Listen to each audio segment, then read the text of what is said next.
পালং শাক, এটা হচ্ছে বল মাছ দিয়ে ভেঙে রান্না করা হয়েছে। এখানে রয়েছে চিংড়ি মাছ ভাজা, এখানে রয়েছে ডাল চচ্চড়ি, টমেটো ভর্তা, গরুর ভুঁড়ি এবং চিংড়ি মাছের দো পেঁয়াজা। সাথে রয়েছে গরম গরম ভাত এবং শসা। টমেটো ভর্তা দিয়ে বিসমিল্লাহ করব। বিসমিল্লাহ।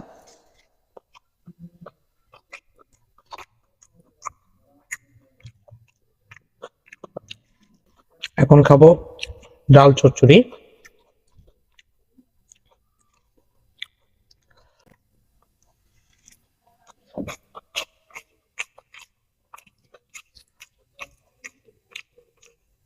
ডাল চচ্চড়িটা অসাধারণ হয়েছে খেতে।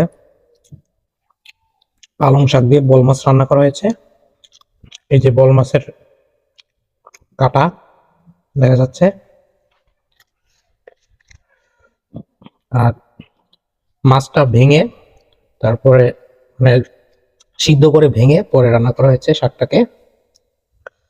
আর এই ধরনের শাক খেতে খুব মজা হয়ে থাকে।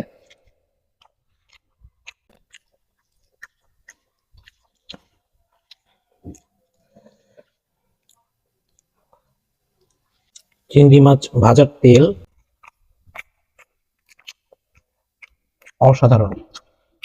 এটা চিংড়ি মাছের মাথা।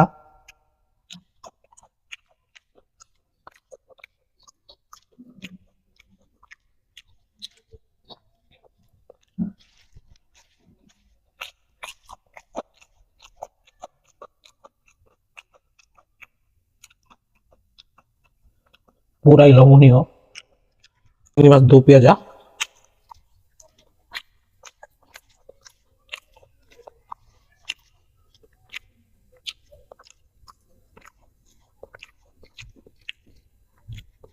সাথে এরকম একটা মরিচ নিবেন, নিয়ে এভাবে এটাকে চটকাবেন। আর যত চটকাবেন তত ঝালটা উপভোগ করবেন বেশি। এভাবে চটকে তারপর চিংড়ি মাছের খোসাটা ফেলে দিয়ে চিংড়ি মাছটাকে এইভাবে দিয়ে মুখে দিবেন। অসাধারণ এক কথায়। দেখতে পাচ্ছেন নরম নরম মশলাদার ভুঁড়ি। এই ধরনের ভুঁড়ি দিয়ে ভাতটাকে সুন্দর মাখতে হবে। এভাবে মাখবেন, মেখে এইভাবে ভুঁড়ি দিয়ে ভাত মুখে দিবেন। ভুঁড়িটা খুব ঝাল হয়েছে, খেতে ভালো লাগতেছে যেহেতু মশলাদার ভুঁড়ি।